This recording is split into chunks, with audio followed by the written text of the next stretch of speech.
Hello there, and welcome to the Healthy Church Staff Podcast. My name is Todd Rhodes. I'm one of the co-founders over at chemistrystaffing.com, and I'm really excited that you're joining us today. We've been talking all week about healthy church staffs, and particularly about compensation levels and what we learned in our Healthy Church Staff assessment that we did last year. We're currently doing one this year. I'll invite you to be a part of that at the end of this podcast, so stick around for that link. But today we're going to discuss a crucial aspect of job satisfaction and long-term success, and it's also a benefit, part of a benefits package that churches should at least consider giving to employees and staff members, and that's personal and professional development.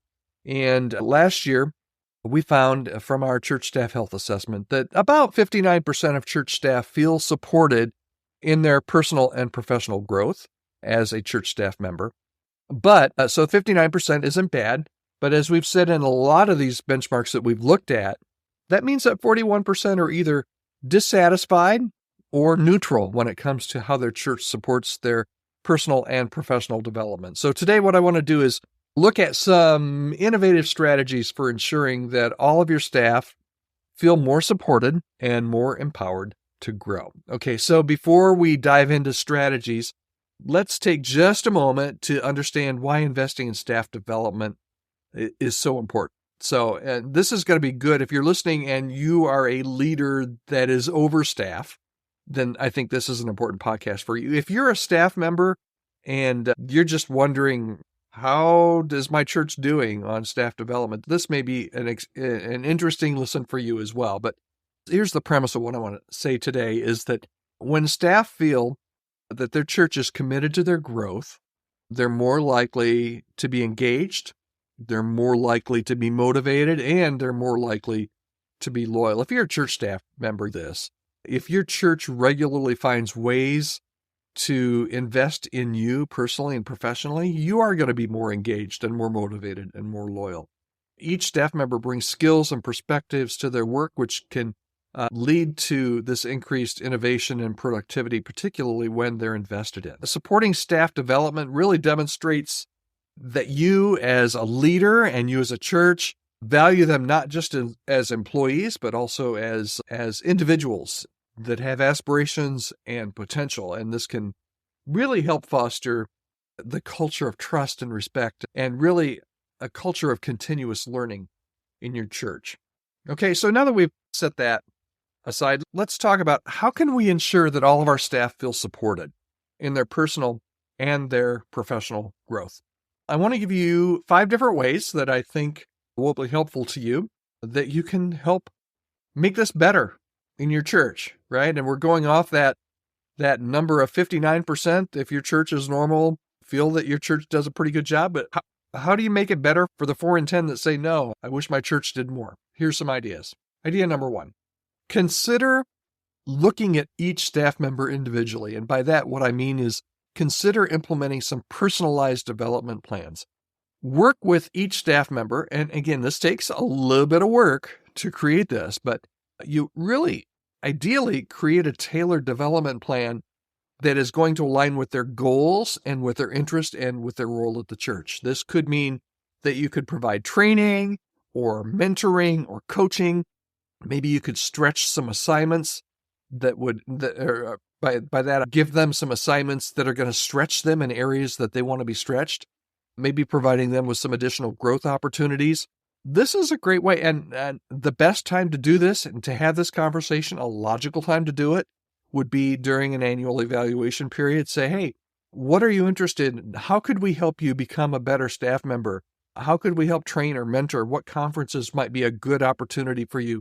Those kind of personalized plans not only speak to increasing staff contentment and just feeling like they're being built into, but they also allow the staff member to know that you're thinking about them personally and creating something for them specifically. Is it a lot of work? Yeah. Does it have a big payoff? Absolutely. So that's the first idea, first strategy to make things better than what they are now is consider implementing some personalized development plans. Second idea And this will cost you a little bit as part of your benefits package, but consider offering a professional development stipend, okay? Provide each staff member with an annual stipend that they can use for professional development activities of their choice. Maybe they want to attend a conference. Maybe they want to take a course. Maybe they want to purchase some books, those kind of things. But and maybe they use it, maybe they don't. But I don't know, a lot of churches do budget for this, and a lot of churches don't have it in a budget, but offer it from time to time. But I would say make it as standard as a part of a compensation package as you can. That looks really good to bringing new staff members on. It also is a great perk for your current staff, is just offering some kind of a continuing education credit or a stipend where they're going to be reimbursed for some kind of professional development activity. I think that could be really great. Strategy number three, create or join a peer learning program. You can do this internally, organically, just pairing staff members together, that maybe staff members that have kind of complementary skills or experiences so that they can learn from each other. Maybe you take a really experienced staff member with a more junior staff member, somebody that has a lot of experience with somebody that doesn't have a lot of experience. Help them to do maybe some job shadowing, some skill sharing sessions, maybe some peer coaching. That can be done just in your current framework. It wouldn't even cost you any money or very little money, but that is a way to pair staff members together to sharpens iron to make each staff member better. The more seasoned staff member can learn from the newer and younger staff member, and vice versa as well. So that's strategy number three. You can create an internal peer learning network. Number four strategy, consider launching a leadership development track. Maybe you can identify high potential staff and offer them targeted leadership development opportunities, maybe executive coaching, which we do some of that here at Chemistry Staffing. You can reach out to me anytime if you've got a staff member that needs a little bit of leadership coaching or mentoring. We do that with churches all the time. You can reach out to me at podcast@chemistrystaffing.com. I'd be happy to talk with you about that and what we offer. You can offer executive coaching. You can offer leadership workshops, maybe some cross-functional projects. But I find that this is really important, just having some kind of a leadership development or a promotion track, particularly for younger people on your staff. It used to be you'd hire a youth pastor, and that was really as far as you could go in an organization. You would be youth pastor or you wouldn't have a job.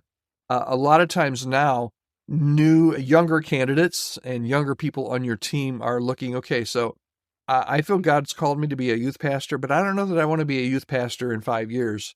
I'd love to be at this church, but I'm not sure I want to be a youth pastor. So just looking for kind of some cross ways that you can move people from one position to another. Maybe a leadership development track could really work well for you, so that, hey, yeah, we hired you as a youth pastor, but maybe we're a few years away from hiring a campus pastor. Let's put you on that campus pastor leadership development track so that they know that there's a kind of a clear path in the future for being able to continue to do different things at your church or your organization. So that's idea number four.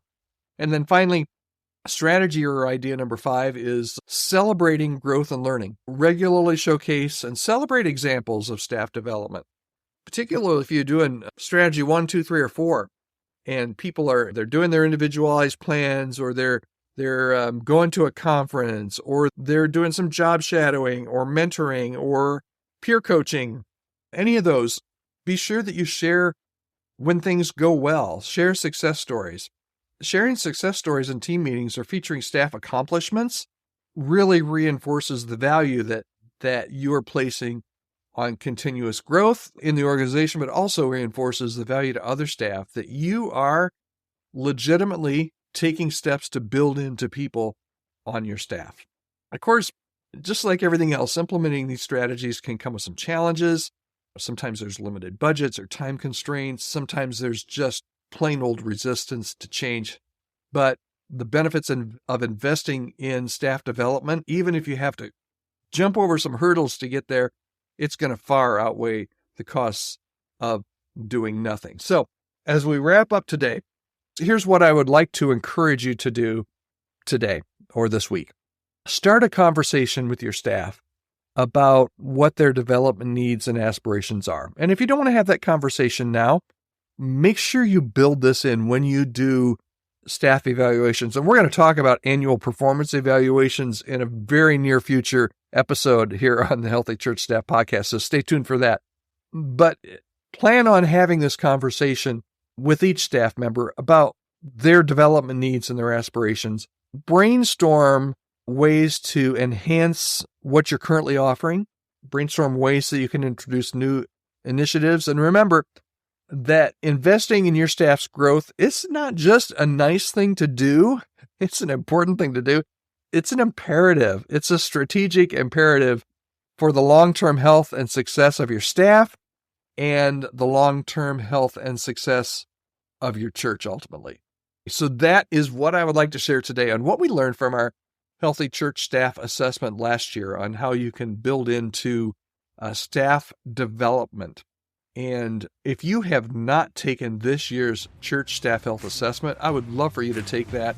It's open just for about another week, I think a week and a half, before we close it down. So snooze, you lose. You won't be able to take it after that, after we close it down. So go to churchstaffassessment.com. Take you about 10 or 15 minutes to take the actual assessment. We'll send you a customized report of what we learned from your answers and how you're doing on a church staff health scale after you take that assessment. So head over to churchstaffassessment.com and take that today. And as always, thank you for listening to the Healthy Church Staff Podcast. You can reach me anytime just by email at podcast@chemistrystaffing.com. And I hope you'll join us again for the next Healthy Church Staff Podcast.